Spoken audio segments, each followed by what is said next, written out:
Hello, podcast listeners. We know podcasts are a great way to catch up on a program that you may have missed on KSJE, and it's provided as a free service of this radio station. But you know, KSJE is now listener supported, and so while you enjoy this podcast, we hope that you'll also take some time to join KSJE. Become a member today. It's quite easy to do. Just go to our website at ksje.com/support and pick the level of support that best matches your budget. Thanks again for listening. Here's your podcast.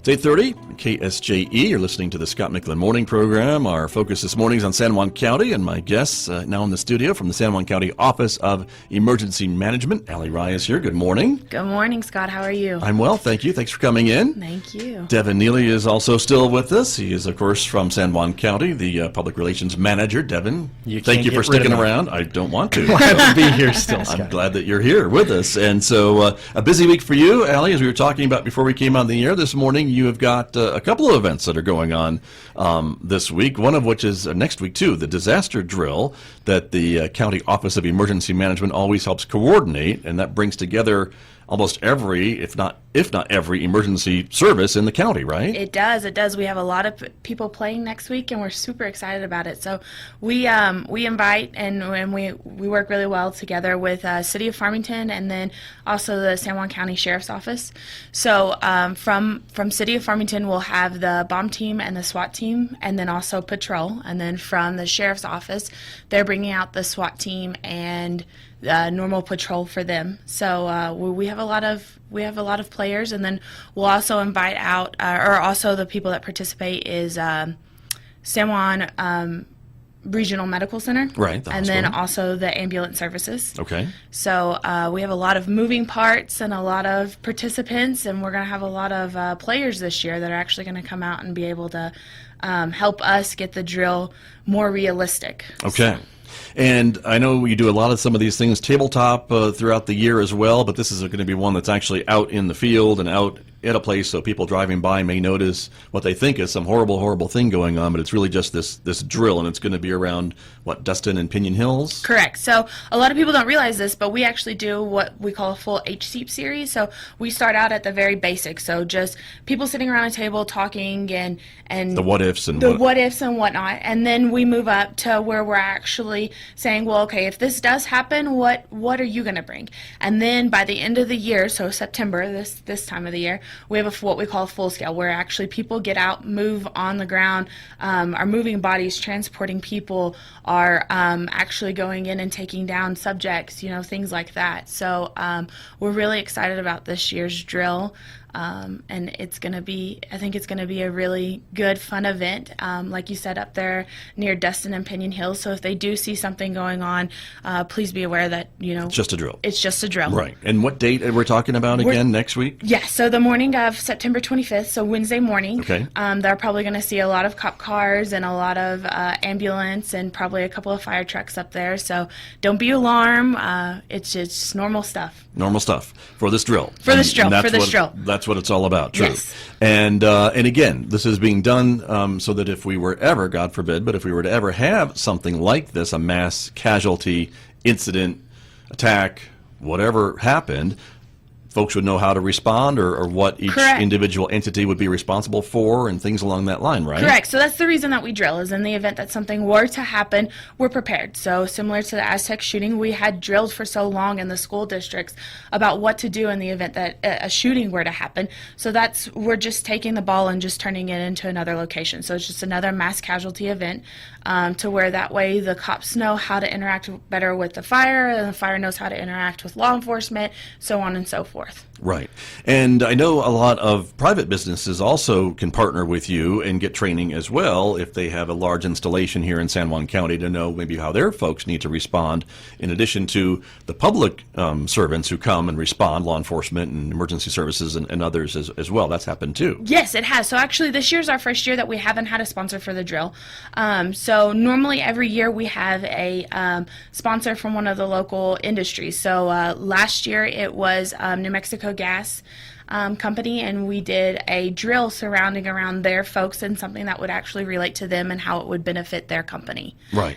So. And that's helpful for them as well. It is. It is so very helpful. Hopefully for next year, you'll get one of these folks to step up and so sponsor. I think we actually, Enterprise, I think, is the one who's sponsoring us for next year. Very good. Very good. Let me bring Devin Neeley into the conversation, because I always like to bring Devin Neeley into any conversation. But Devin, you've seen both sides of this now, from your new job as a public relations manager with San Juan County and your old job as a media professional. And so this is important too, right, to be able to deal with the gaggle of media that might show up to any kind of an emergency, and to deal with getting information out to the public, right? Absolutely. This is really a dress rehearsal, and what's different about this dress rehearsal from others is, when law enforcement and firefighters dress rehearse, it involves flashing lights and fire trucks.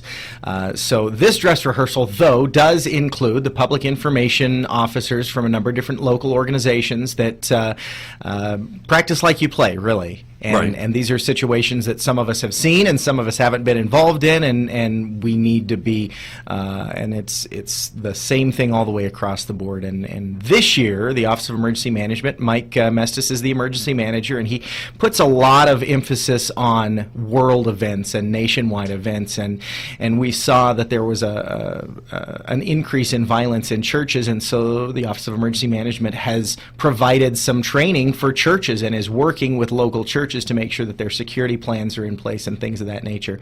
Pinion Hills Church has graciously provided their building for us to use for this event, and we're glad to have community partners that help us, all the first responders across San Juan County. And Allie mentioned a lot of the entities involved. Farmington Fire, Farmington Police, Bloomfield Police actually involved this year as well.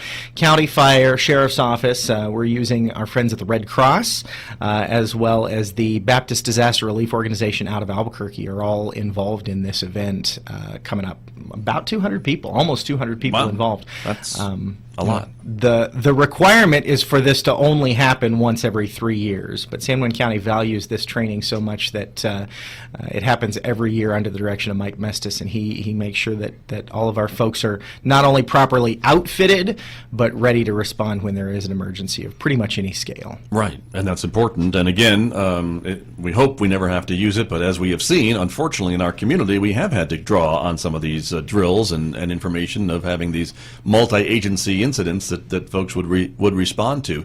And again, I'm assuming if there's a church or someone involved with a church who's just hearing about this now, that they can always call the Office of Emergency Management to get some training maybe for their staff if they're concerned about safety and security at their house of worship. Yes, in fact, I think a couple months ago we were on with you as well and talked about our FaithBased Summit.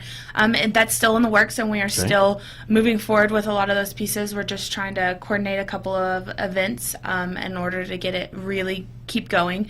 So yeah, so we are continuing to stay with the FaithBased and really get them all the help that they need. Very good. Well, and again, it's something that's done every year. It doesn't have to be, but it is, and that's a credit to Mike Mestis and the Office of Emergency Management who he puts us together, because I'm sure it's trying to keep 200 people figured out what they're doing is a little difficult. Oh, it is. It is. There's a lot of moving pieces and a lot of people that like to come and participate. Right. But as you mentioned, and some people might say, well, why is an emergency drill a fun event? But I think that people enjoy getting out and being able to practice their skills and to kind of interact with other entities where they may not be able to do that very often, and to kind of, again, see what everyone is responsible for if there was a mass casualty event. Yeah, like you mentioned, a lot of these entities, they really just kind of operate a lot. They do a lot of their drills with in-house. Mm-hmm. So this really gets everybody out and everybody participating and seeing a lot of things that are going on. Very good. There's another event going on, I think it's this weekend, which is the San Juan,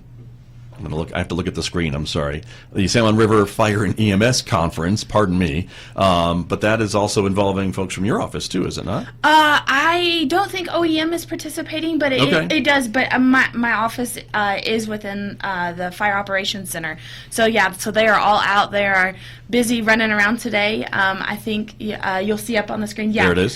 So there's some training there too. Yeah, they're actually out. We Devin and I were driving by on 516, and we saw them out there staging cars, so they look like they're getting excited and having fun.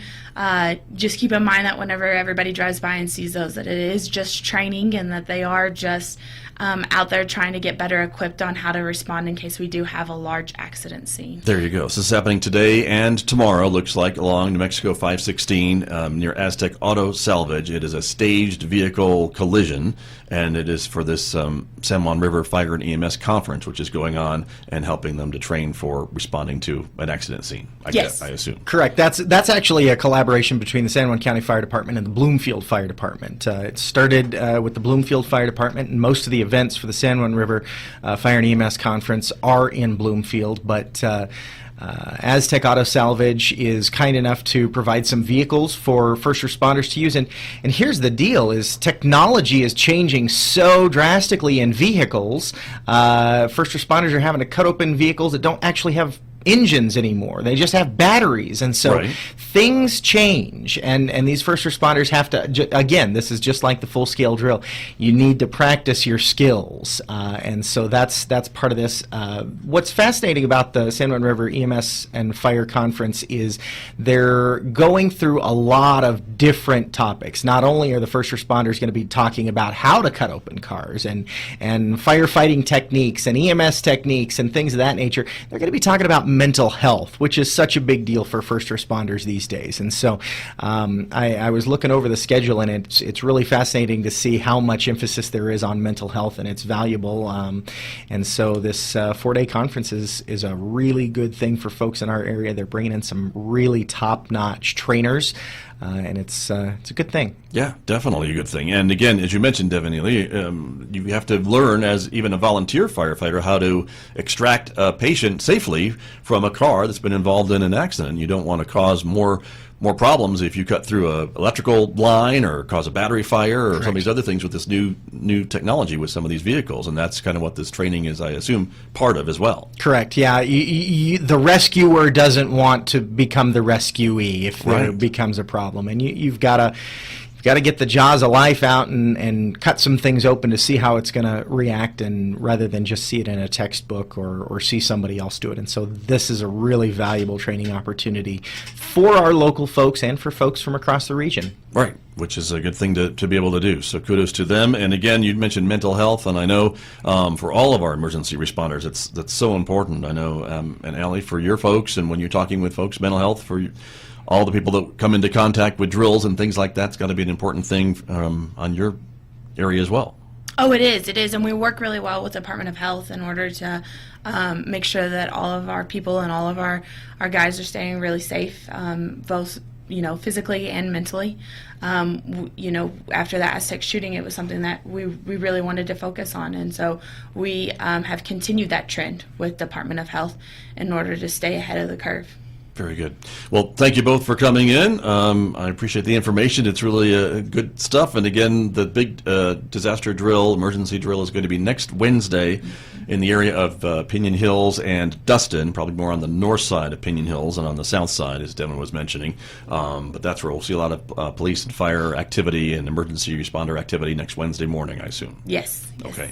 Very good. Thank you both very much. Thank you, Scott. We appreciate you having us on, and we're able to talk about some great events going on in our community. Definitely. To keep everybody safe, that's for sure. So thanks very much, everyone. My guests from San Juan County and the San Juan County Office of Emergency Management here on KSJE. I'll be back with more in just a moment, everyone. The time right now is 8:43. Did you enjoy that podcast? We hope that you did. And if you did, share it with your friends.